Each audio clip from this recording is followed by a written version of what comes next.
কলকাতার রাত যেন সবসময় দুটো মুখ নিয়ে বেঁচে থাকে। এক মুখে ঝলমলে আলো, দামি রেস্তোরাঁ, ব্যস্ত রাস্তা আর মানুষের ভিড়, আর অন্য মুখে থাকে অন্ধকার গলি, ভাঙা ঘর, চাপা কান্না আর কিছু হারিয়ে যাওয়া জীবনের গল্প। সেই অন্ধকার কলকাতারই এক কোণে সোনাগাছির একটি পুরনো বাড়ির তৃতীয় তলায় থাকত শিখা। ছোট্ট ঘর, চুন খসে পড়া দেয়াল, ভাঙা জানালা আর বর্ষার রাতে ছাদ ফুঁড়ে জল পড়ার শব্দ, সব মিলিয়ে জায়গাটা যেন বেঁচে থাকা মানুষের নয়, হারিয়ে যাওয়া আত্মাদের। কিন্তু সেই ঘরের ভেতরে ছিল কিছু অদ্ভুত জিনিস। ভারতীয় সংবিধানের মোটা বই, পুরনো সংবাদপত্র, রাষ্ট্রবিজ্ঞানের নোট আর ইউপিএসসির গাইড।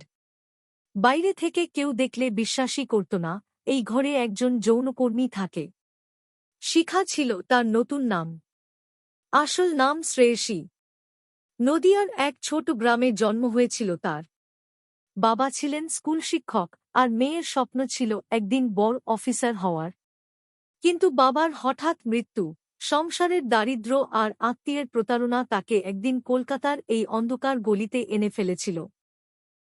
প্রথম প্রথম সে অনেক কেঁদেছিল, চিৎকার করেছিল, পালিয়ে যেতে চেয়েছিল, কিন্তু ধীরে ধীরে বুঝেছিল এই শহরে গরিব মেয়েদের কান্নার কোনো দাম নেই।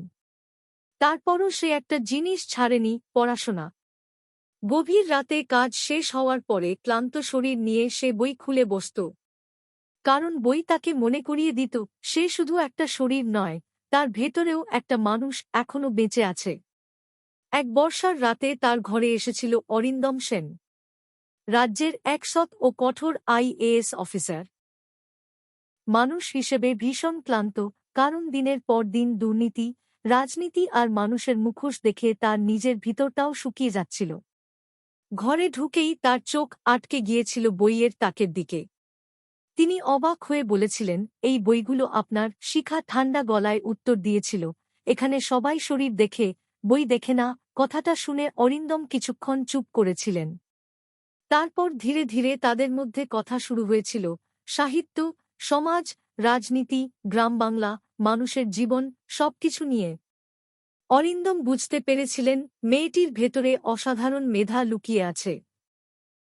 আর শিখা বহুদিন পরে অনুভব করেছিল কেউ তাকে মানুষ হিসেবে দেখছে।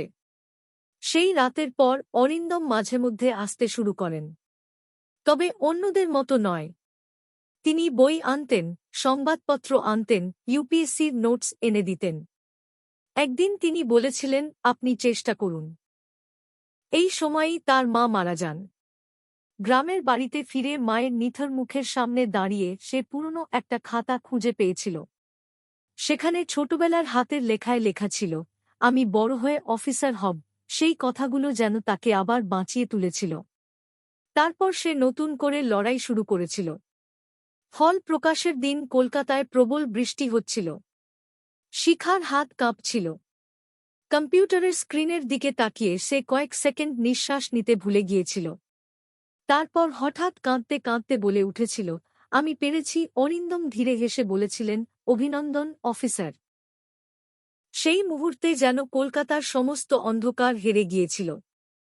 কয়েক বছর পরে সরকারি গাড়ি নিয়ে শিখা আবার সোনাগাছির সেই পুরনো গলিতে ফিরে এসেছিল। এবার সে একজন আইএএস অফিসার। পুরনো বাড়িটার সামনে দাঁড়িয়ে তার মনে হয়েছিল দেয়ালগুলো এখনও তার কান্না চেনে।